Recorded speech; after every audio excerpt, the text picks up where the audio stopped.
Hey everyone, and welcome back to the video on the Vimeo channel. I'm Matthew, of course, joined by my wonderful co-host and best friend.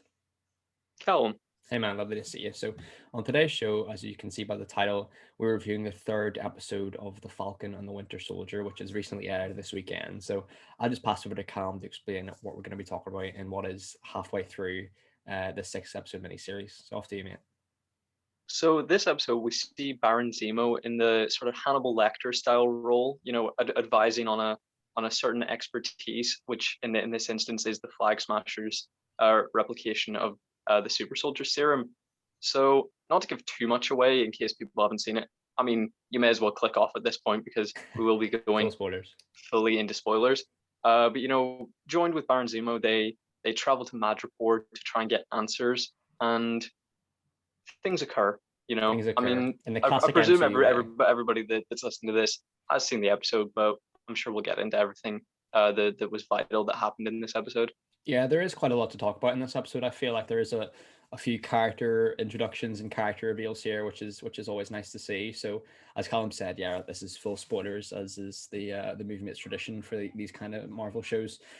And yeah, if you want to check out our other reviews of Falcon and Winter Soldier, you can check them out in the playlist as well. And time codes will be in the description of this as well, as long as our email, moviematespodcast@gmail.com, if you want to send us any podcast suggestions or questions. Now, you mentioned Madripoor there, mate. One thing I kind of, had to Google whether this was a real place, and it is not. It's a comic book sort of location in the Marvel comics, which I actually feel like it is a nice change of pace than the classic sort of American sort of setting of these kind of spy type Marvel projects. Whereas like Madripoor, the road trip is a nice change of pace, along with Zemo, like it helps sort of freshen the show up. Like it's a breath of fresh air for the show. Because I think if it was just the same, them just in America, fighting crime, it would have been very repetitive. Whereas here, there feels like there is an end goal in sight. Like it feels like there is a mission to be accomplished here, which I feel like is a nice change of pace. What do you Yeah, think? I definitely agree. With all the globetrotting in the show, especially in this episode, I do think it sort of rivals, even Black Panther with world building. Madripoor I think is now, maybe my favorite fake Marvel location because it just feels so real. Like it feels like, Definitely. what Wakanda is, a visual treat. It looks amazing, but I feel like it's in a sense kind of like intangible because it's so far off from what's possible. Yeah. But here, we see a fake location, but it just feels so real. Yeah, I mean it does. There's like a tangibility to it, isn't there? Like it could be a real place in real life. Like it's so diverse. It's a spectacle to look at as well. And with that, I think it's nice that they're obviously leaning into the comics a bit more as well, with this being like I think a real life location there too. hmm and this episode is notably longer than the previous two episodes, and I was all in for that. 1,000,000%, mate, 1,000,000%. Like these episodes always fly by so quickly as well. So they do. And with that, we've kind of mentioned with the longer run time, it just gives you more time to flesh out the characters, especially Zemo, who is probably the integral figure here, especially. And I mean, he's just great. Like we said a jokingly said on the podcast, like he's just a lovable little shit, isn't he? Like he's such a bastard, but we love him for it. You know what I mean? There's so many great scenes here. Yeah, I don't know whether to sort of resent the show for making a terrible person, kind of like, oh, There's yeah, a wee cheeky little boogie as shit, well. Yeah. you know, I was just baffled, through a lot of this episode. One, like, how could you think releasing him is a good idea? Even if he successfully helps you, like, he's gonna want complete freedom. So best case scenario, he helps you stop Flag Smashers and then he's free. Or worst case scenario, he doesn't help you and he's free anyway. You know, I Yeah. just don't think it's worth releasing a known terrorist to stop other known terrorists. Yeah, I know it was an unusual move, especially from Bucky as well. I wasn't expecting that, and with that with Zemo, it kind of did sort of conclude to me that he is going to have some sort of ulterior motive going on here. There is something behind the scenes that we're not yet aware of. Do you think he is going to end up just ditching them? Because obviously we see like a bit of a darker side in this episode where he kills a few people. Where do you think it's going to go with that character? you know, yeah, again, it was just so baffling because it did feel like they were becoming real buddies with Zemo. Mhm. And to me, it felt as though, that was going to be his moment of going rogue, at the end of the episode. And I was just wondering, like, if he didn't go rogue in this episode, will he at any point? And I don't think he necessarily has to for the show to work. The Flag Smashers have been a sufficient villainous presence or antagonistic presence for the first 3 episodes. So I mean, I think they can carry it through to the final 3. I mean, we're already, as you said, halfway through, and the Flag Smashers, I think conceptually it seemed a bit tired. The sort of, Bland, yeah. or yeah, this sort of organization. Uh, but I mean, I'm feeling okay about that. I think that they can carry it through to the final episode. So I don't think you need Zemo to be the primary villain or a villainous presence at all. He is a bad guy. So I mean, I don't know how they can redeem him. But I don't think he's necessarily the principal villain of the series. Do you think he is the power broker? I don't actually, mate. And I saw one theory on the new Rockstars channel that says that Sharon Carter was the power broker. Now, I think that would be very, very interesting. I didn't actually watch that video to elaborate on it that much, but what I can say is I think that would be very, very interesting, because the Sharon we see in this episode, it's not the same Sharon. She's a bit darker. There's an air of sort of an air of I don't know if there's like a villainous streak there, but I kind of got she was a little bit more sour, a little bit more darker. So I'm interested to see where they go with that. And on the thing with Zemo as the power broker, I definitely do think they're going to bring Daniel Brew back for future movies with either like the Thunderbolts or something like that. But that being said, I do really enjoy like the buddy cop dynamic that's going on here. Obviously, like there's a hilarious bit where like Zemo's just like boogieing in a club as well. It's absolutely fantastic. And that being said, I do think that he is definitely gonna have some sort of major involvement in another Marvel project without doubt, because Daniel Bruhl is just so great as this character. Do you know what I mean? I love him, but I don't know that they can. I mean, I suppose that, difficult, yeah. they can return the character to his mean to his evil side, and get us back on side of seeing him as a villain. But I don't know, like if it feels like they're revving up to make him I think so. lovable, Yeah. which is just, it's bizarre. Mm-hmm. And you mentioned Sharon before, and she was sort of a big casualty of the MCU's underdeveloped characters. Yeah. And people were excited to see her in this show, so that we could see a bit more from her, have her get more development. This may well be the last we see of her this season. I think it seems that they're doing like little spots for characters, to help propel the story along, but they may not come back around by the end of the show. So that may be the last we see of her. I would be very interested if she was the power broker. I think that would be a great, I mean, not a twist, because can you call something a twist if it's very quickly theorized about? I'm not sure. Yeah, I know but what you mean. everybody wanted more development for Sharon, but I don't know if I like her.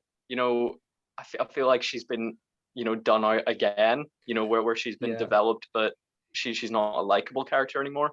Yeah, I feel like the Sharon Carter character is one of the most underrated characters that has just not been developed well at all.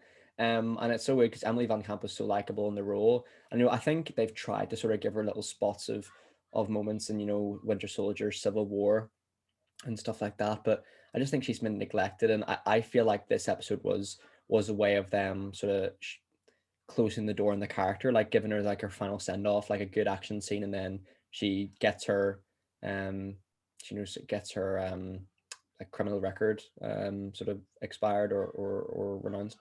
I think that's where they're going to go with it. I think she will make a brief appearance at the end of the series when that happens. But that being said, like we've always said, like nothing major is going to happen in this show. So as Kevin Feige has openly admitted, really.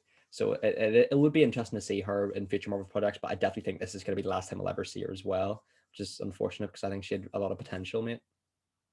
Yeah, and it is very disappointing that nothing massive is going to happen here, because I think that there was a lot of potential for this to be, another Civil War, another Winter Soldier, type level of event, because they are, such amazing, lovable characters, and this is framed and directed in a similar manner to those films. So I mean, it is, a spy espionage tale, but it's just not one that a lot of people are going to care about, I think, because I feel like Disney is all about making money, So I don't know why they would, completely close themselves off to, encouraging people to get Disney Yeah. Plus.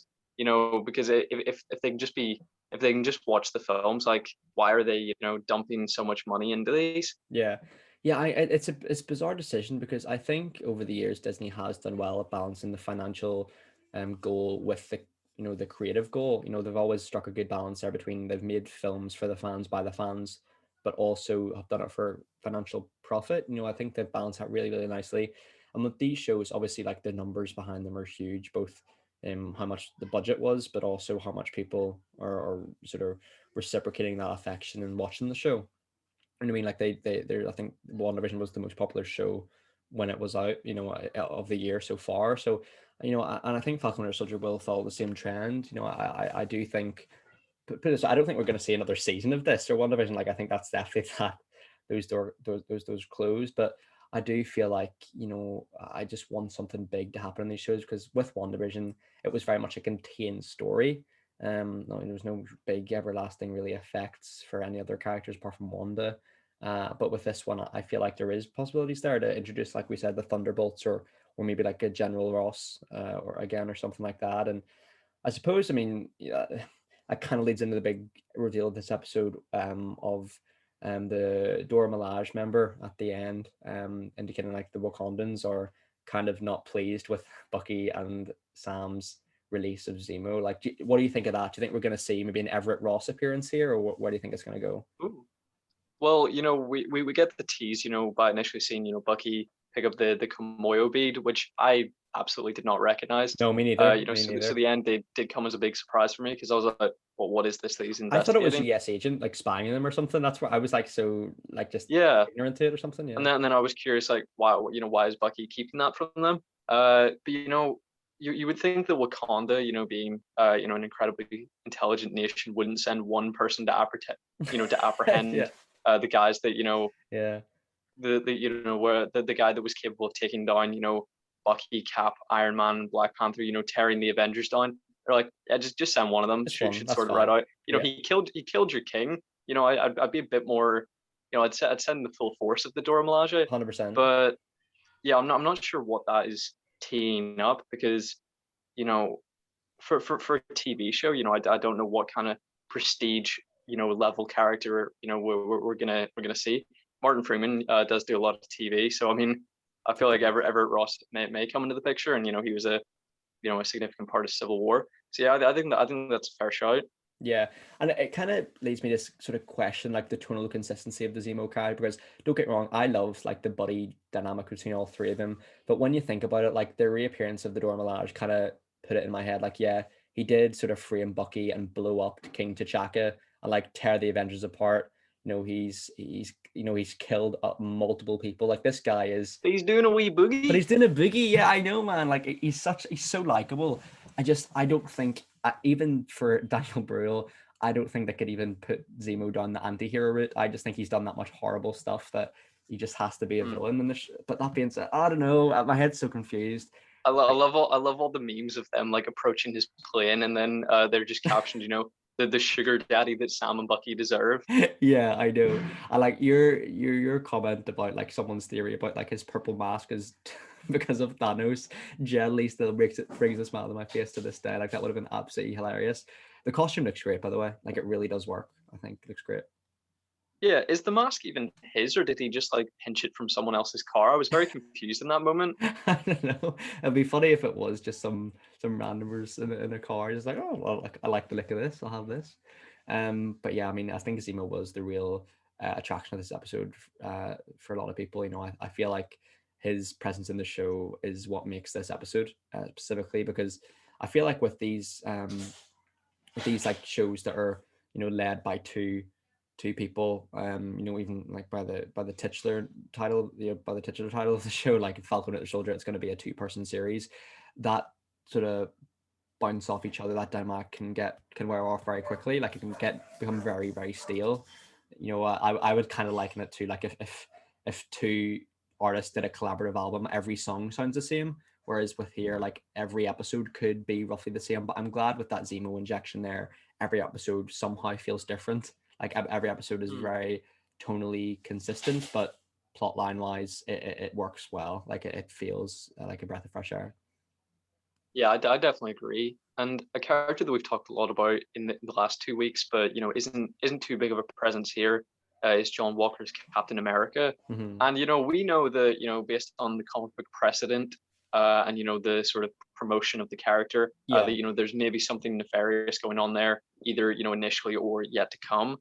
Uh, but I mean, he just gets so much abuse from the characters within the show who don't already have that knowledge. Going in, like, I understand, like, all the comments and the memes and the theories from all the fans who have the comic book as a precedent to make comments and assumptions on. But I mean, the characters within the show who have no reason to believe he's anything but a stand-up guy just hate him so much. Agreed. I don't know how they know so quickly that he isn't the best option. He wasn't chosen by Captain America, but I mean, Captain America, wasn't chosen by another superhero. Yeah. I mean, I suppose it does make sense, to extend that position. If it's a handoff of position from the original to the next. But if 1,000,000%. Falcon doesn't want the position, he, I think now he's considering that he shouldn't have given the shield up, but I don't think he actually wants the mantle. Yeah, definitely, mate. And even Bucky in the show says like by the end he will take it for himself, which I'm not sure they will do, but yeah, I mean, even like I know that this is crazy to even say, but like even off screen, the actor Wyatt Russell has received multiple death threats, which is an absolute disgrace. Like people call themselves fans of that. That is sick. Like that is like this guy is doing his job. Like his job is to pretend to be another person. Like and that just seems ludicrous to me that like people are sending him death threats over a portrayal of a character who, one, that's his job, two, he was told to do. Like it's not as if he's hurting anyone in real life. That's quite literally what he's designed to for people's entertainment. It's mad. It's crazy. Yeah, no, people are awful on the internet. Whenever Yeah. they have the sort of that guys to hide behind. Yeah, I know, especially, mate. And I think White Russell's done a good job, but the character really, I think the character's really, really fantastic, and I like to see him more. I think he could potentially be in the Thunderbolts film or a project like that in the future. And I think he's one of those characters where he definitely will have some sort of ulterior motive later on in the show or something like that. I feel like the show is gearing up to a big twist, although we don't know what it is yet. So I'm really excited to see where they're going to go with that. I just hope they don't lean into the Flag Smashers too much because for me it is a bit stale. It's a bit bland. It's something that we've seen with quite a bit of the Netflix shows where there's some kind of like nefarious group at action, be it like The Hand or was it like Billy Russo or something in The Punisher, those kind of things. So there's a lot of that kind of vibes in the MCU already. So I just hope it doesn't lean into that too much further as the show progresses. But I think it regrettably probably it will. I mean, I'm sure that they'll execute anything that they execute will be of quality. Yeah. I just Fingers think crossed. that Yeah. with these Disney Plus shows, we're just going to get back to the idea of wasted potential. Because even going into this, we had no expectations, or Mhm. Definitely, mate. we had anticipation but not expectations because there were no comic books to base theories off of or to get excited about. But if you just think, oh, you could have done this, made an easy change and improved it for the better, Yeah, that mate. would be my concern. But I think based on what we've seen so far, I'm very optimistic. Yeah, no, for sure, man. I am too. Like, I think the show is incredible. Like, it's one of my favorite MCU projects in the last couple of years, for sure, mate. So I don't have anything further on the episode, Matthew. Do you? No, me neither, Callum. I mean, I'd love to hear your reading for this one, mate. So go ahead. So, we're halfway through the season. I think this was probably my favorite episode, and I think that is Zemo. I think that's down to him. Agreed. He just injected it with this sense of fun, which you really wouldn't expect from that character. I thought that things would immediately go wrong as soon as they let him out. And that moment where he returns, like, and pulls up the car beside them, and takes them to the next location was very surprising to me, because you would expect him to just go rogue and abandon them. You So I would, mean, mate. it was a very surprising portrayal of a horrific person, based on what we've seen in Captain America: Civil War. So I really enjoyed this episode. My favorite of the season so far. 9.5 out of 10. Yeah, mate. I have to concur. I think that's my favorite episode as well. And you know, with the introduction of the Wakandans in this episode, it really put like the thought in my mind of like where they're going to go with the whole Black Panther um corner of the MCU. You know, with after Chadwick Boseman's tragic passing, you know, I think like because he was such a lovable and such an integral part of the universe, like it's going to be interesting to see how they're going to deal with that. You know, how they're going to explain it and things like that. And you know, I feel like with this episode specifically, like that was a really spectacular reveal because I didn't really expect it or anything. And I think Zemo is obviously the highlight as you've said, and the action in the show is really spectacular too. Sharon Carter is a really sort of great sort of introduction as well. A really great sort of light spot of the show, and I'm loving it so far, mate. It's fantastic. So again, it's another 10 for me, mate. It's I can't really find anything wrong with it. It's pretty flawless for me. But I mean, yeah. I suppose that leaves us to just say thank you very much for watching, and thank you very much, Cal, again for today. And Thank you. be sure to stay tuned this time next week when we'll be reviewing episode 4 of the Falcon and the Soldier. And yeah, hope you guys enjoyed. Be sure to comment your thoughts on the episode down below if you've seen it. We'd love to read them. And yeah, hope you guys are all well. Hope your family and friends are all safe and well too. Take care and bye bye. Bye bye.